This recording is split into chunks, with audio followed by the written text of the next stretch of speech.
Hello, welcome to the best day ever. I went ahead and put the strings on this thing. I did record it, but botched it all up. Didn't know I was taking pictures of some of the most important parts instead of videos. As you can see, they're on there. And in case you don't know, this is the HB30 of the Washburn lineage still. This is about how I like it. I like to do the pinch style, and wounds is just fine on the bigger strings. When I get to the smaller strings, I put anywhere from 5 to 7 wounds on them because they have a better chance of coming off if you don't put enough wounds on them.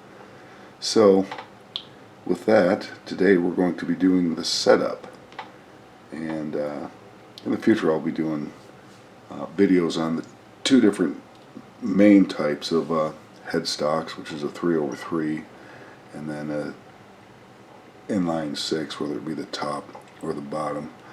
So with that, we'll go over the tools that we will need and get started on this project.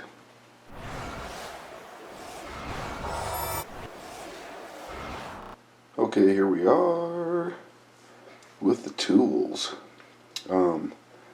First in line would be, I guess I could just pick one. If you're going to do videos, you need a pointer. It's a nice little pointer, huh? Anyway, a flat tip screwdriver, small, for adjusting the saddles. This screwdriver here fits very nice in the bridge. It is to adjust the bridge up or down. This here is while I'm adjusting the bridge, I'll be measuring where the strings are on the neck, the height of them, and this here is our truss adjustment apparatus. And then, because I didn't have an Allen key that's worth a crap, I like longer ones anyway, I'm going to be using a ratchet to adjust that, which actually gives me a little bit more control. Okay, and then this is the feeler gauge. It is 0.010 inches or 0.254 millimeters, and that's the average. So, pardon me. And then Capel. Capel is very important for setting the relief, and that's the relief tool too. So these two go together. Relief tools, and then I think I've covered just about everything so far, except for this stuff here, which is really rather spendy, but it lasts a long time. I've done several guitars with it, and it's still got plenty of stuff in it. What it is a lubricant for the nut, where the strings go through the nut.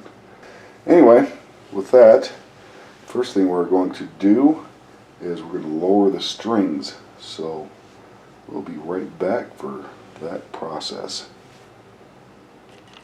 Now on this guitar, I like to have it at roughly 3/64 at the very last fret bar. So I've taken the liberty of putting a piece of tape on there so I don't have to struggle to see where I'm at when I'm measuring, because it's really tough to see this thing. And even some of the ones that are actually made for guitars, you can buy these at the auto parts store or Home Depot or whatever. But putting a little piece of fine line tape on there of some sort actually works pretty good to visualize, to be able to see what's happening. Also, I've taken the liberty of loosening the strings, which is very important when messing with the bridge. So it looks weird, huh? Anyway, so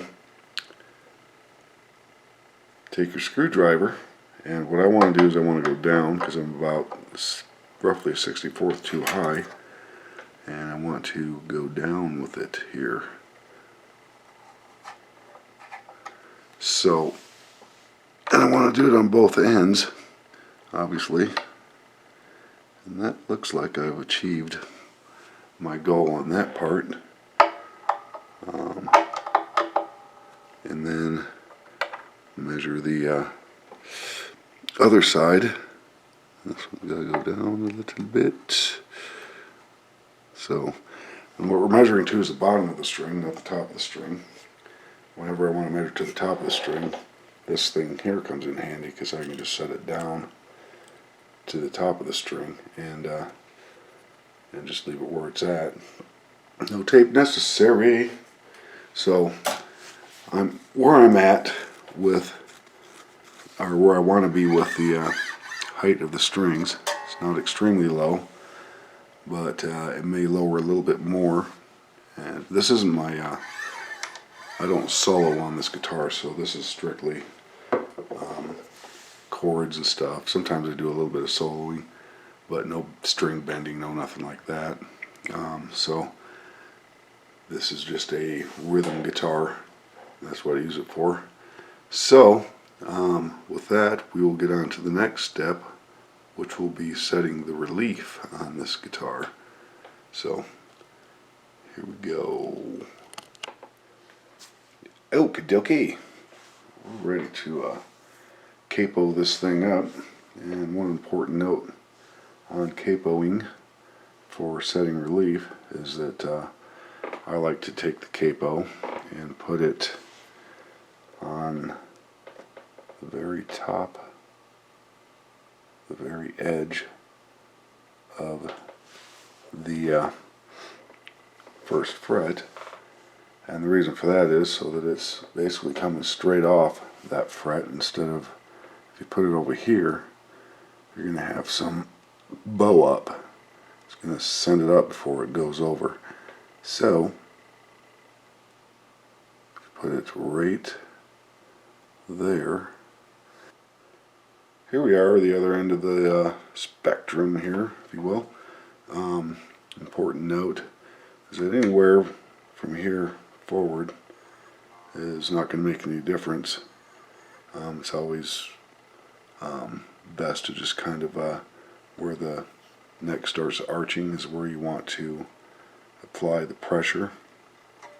And a lot of people say, oh, you should do that holding the guitar in the position, but with it supported here and with me not putting any pressure necessarily on the neck, I can do an accurate measurement of where the relief is without bowing the neck back. So if I had this way down there, I would be concerned, but right now it's basically supporting the neck properly.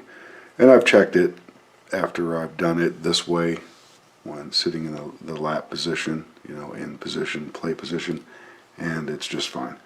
So, same measurement. Anyway, what comes next is, you know, and every guitar is going to have a little bit of different spot. Every style of guitar is going to have a little different spot where it starts curving down on the back of the neck there. Oops, bumped the camera a little bit. So I just gently press there and then measure right about there, and we are extremely back bowed. I did tune it up, put it up to pitch. After it's been down like that, it takes a couple times, especially when your relief isn't set, because basically the guitar neck is like a noodle when you don't have any back tension on the neck with the truss rod. So I'm going to insert my truss rod adjuster here, if I can. It used to work. Hey, it still does. Okay, and we're going to turn the camera this way, live, and what I'm going to be doing is tightening the truss rod with this, obviously. So I'm going to give it some turn here, gently.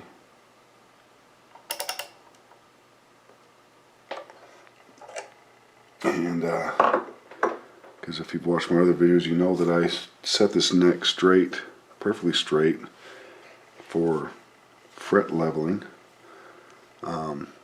So I'm going to check this again, and that's a lot closer, but we still want to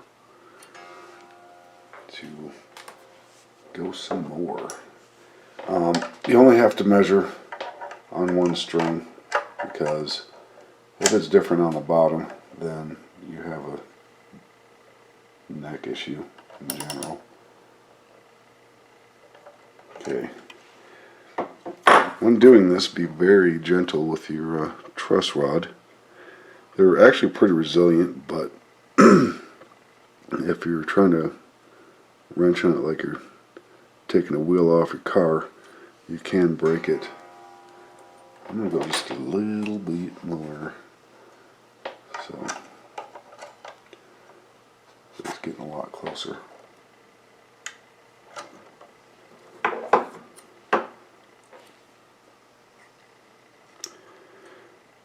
And this will actually lower the action a little bit too. I think we're good to go on that. It's right about where I want it.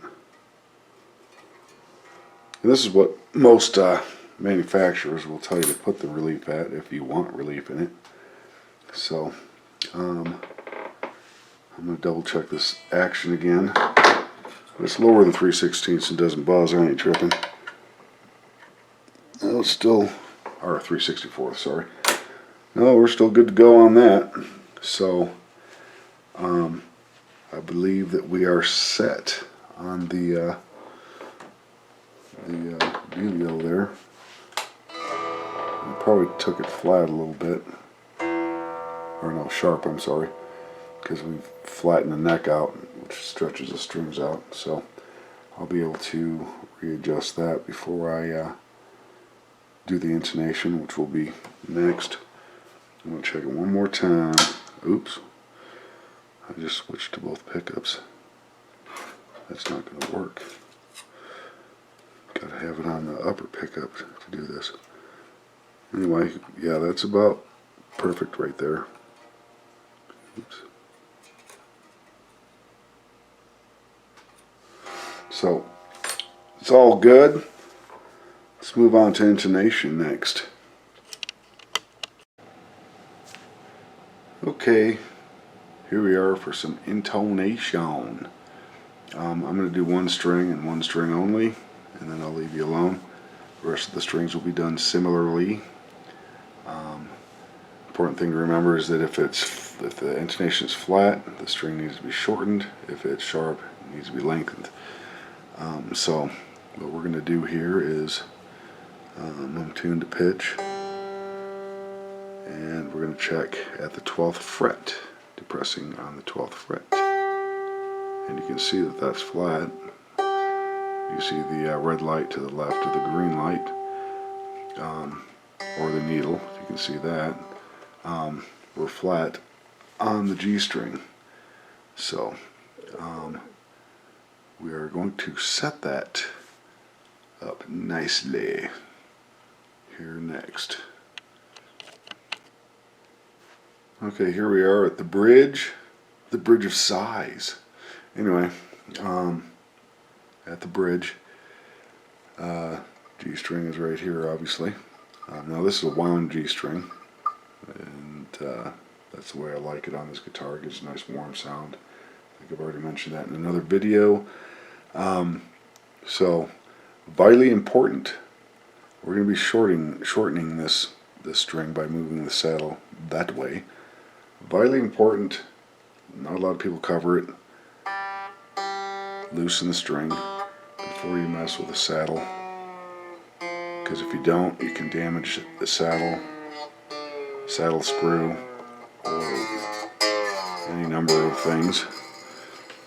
Your pride. And I actually like to move it off to the side, and then we will go about the process of moving this, forward. I'm at a weird angle here, so I know I look like a mental here, but then you put the string back on, and you may have to do that a few times. We're going to tune back up to pitch. Okay, we're at pitch. Let's just swing this little dude over a little bit and check it. Okay, pitch. Ooh.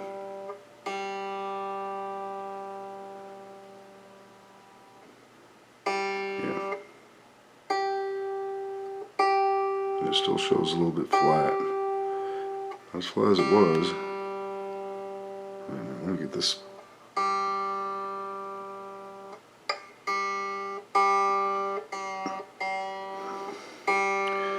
Another note when tuning, if you go above, then I like to take it all the way back down flat and then come back up to tone. Yeah, still a little bit flat. So we are going to lower it down some more.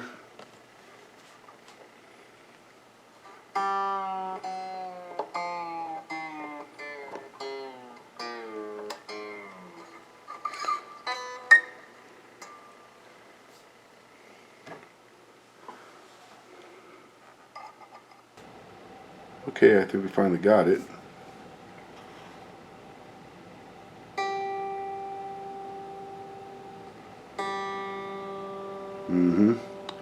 We are there on the G string, so I will do the rest of these strings. And the next video may be, well, probably will be, a demonstration of how it sounds. I'm not necessarily going to be messing with the pickup heights. The last time I played it, they sounded great where they were. If I have an issue, I'll adjust those. But I'm not going to be doing them to any factory specs or anything. For some reason, it just sounds beautiful right where it's at. So, with that, I will leave you alone. Have a good day.